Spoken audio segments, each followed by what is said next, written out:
Does that seem like an act of domestic terrorism that you or your Justice Department ought to be investigating? Absolutely not, and I want to be clear. The Justice Department supports and defends the First Amendment right of parents to complain as vociferously as they wish. Like you, I can't imagine any circumstance in which the Patriot Act would be used in the circumstances of parents complaining about their children, nor can I imagine a circumstance where they would be labeled as domestic terrorism.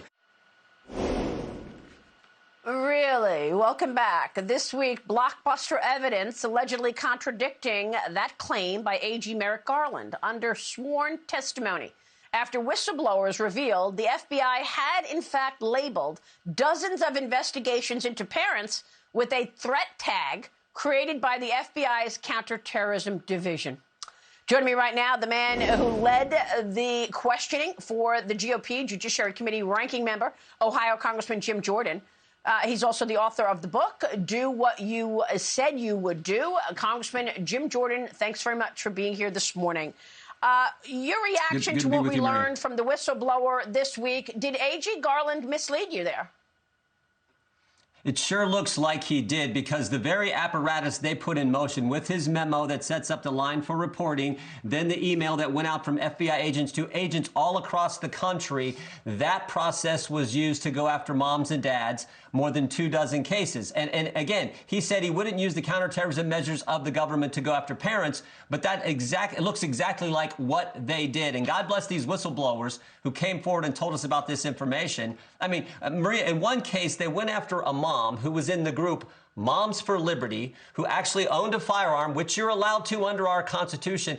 And the person who reported her on the snitch line said those were the reasons that she reported this person, and the FBI investigates. So this is scary stuff. And one other thing, think how quick, think of the speed and intensity with which the FBI did this and the Justice Department did this. The School Board Association sends a letter on September 29th, the last fall. 5 days later, the Attorney General does a memorandum to all U.S. attorneys, every single one around the country, and saying, set up this snitch line. And then 16 days after that, the FBI sends out the email saying, establish this designation, this threat tag label. That all happens in 22 days. The intensity they went after parents to chill speech. I have never seen I don't know if anyone's ever seen the federal government move that quickly on anything. But boy, when it comes to chilling speech and going after moms and dads, they operated at record speed.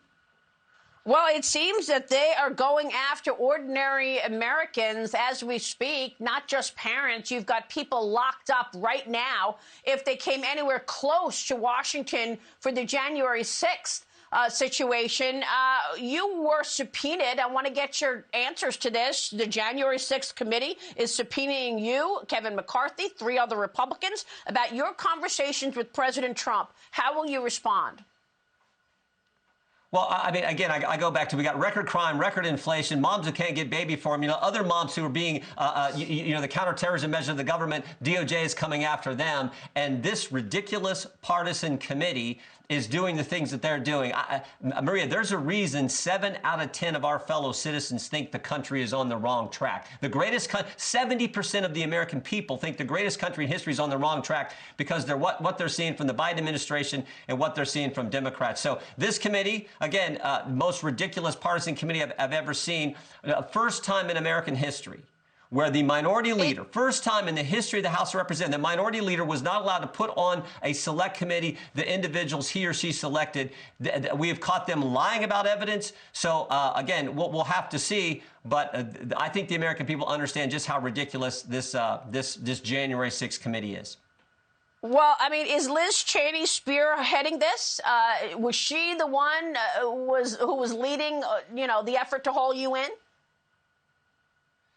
I don't know. I do know. I actually, in some ways, feel bad for these people who become so consumed with their hatred for President Trump that you can almost just sense the bitterness that they have. So much so that Liz Cheney was actually recording her colleagues. Adam Schiff took a text message that I had forwarded to the White House Chief of Staff, changed it, altered it, presented it in a false way to the American people. So they're recording colleagues, they're lying to people, all because they're driven by this animosity towards President Trump, who I think was the best president we have had certainly in our lifetimes, and doing what he said he would do.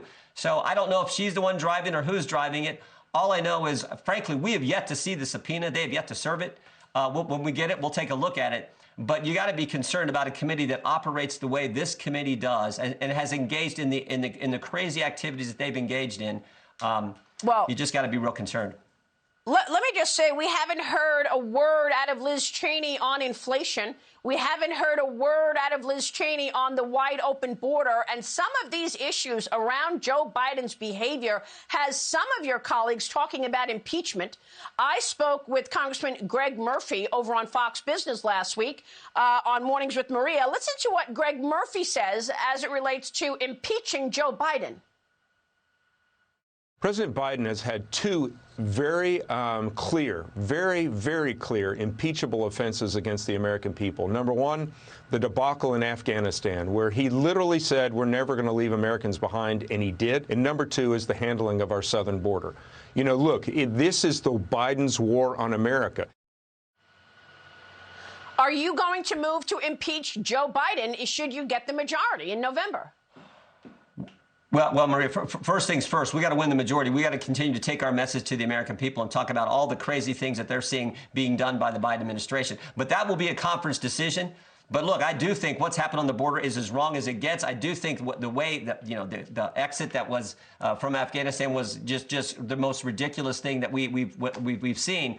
So I do think, though, that'll have to be a decision made by the entire conference. I think Mayorkas should be considered in that category, too. I mean, look, this guy has said the border is secure umpteen times, and we all know that it's not the case. He's also said that he is executing his plan, and his plan is intentional, being done intentionally to open our border wide up and let anyone in by the policies that they've embraced and the policies they've changed that were part of the Trump administration. So I think Mayorkas is someone we need to consider for impeachment as well. But that'll be a conference decision that we'll make if, in fact, the American people do what I think they're going to do, which is put us in the majority in this fall's election. Kevin McCarthy was on the program a few weeks ago. He says, look, we're not going to make this political. We're going to make sure we're doing things that are right for the American people. There's been a lot of debate recently because of Liz Cheney recording conversations with Kevin McCarthy. Do you, Congressman Jim Jordan, support Kevin McCarthy as Speaker of the House should you gain the majority? Yeah, we picked up seats in the last election. I think we're going to pick up seats, as I said just a few minutes ago, and I think we're going to take the majority. My attitude is the coach that gets you to the Super Bowl, he gets to coach the game. And Kevin has also done a great job leading us last Congress when we had to focus on the attacks on President Trump and the ridiculous impeachment effort we saw from Adam Schiff and the Democrats. So I think we're going to win, and I think he's going to be the Speaker of the House. And I think in 2 years after that, Donald Trump's going to run for president. I think he's going to be our next president. All right. We got a lot to watch for, Congressman, and thanks very much for your leadership. You got a lot on your plate, and we are certainly going to cover it. Thank you, sir. We will see you soon. Congressman Jim Jordan joining us this morning in Ohio.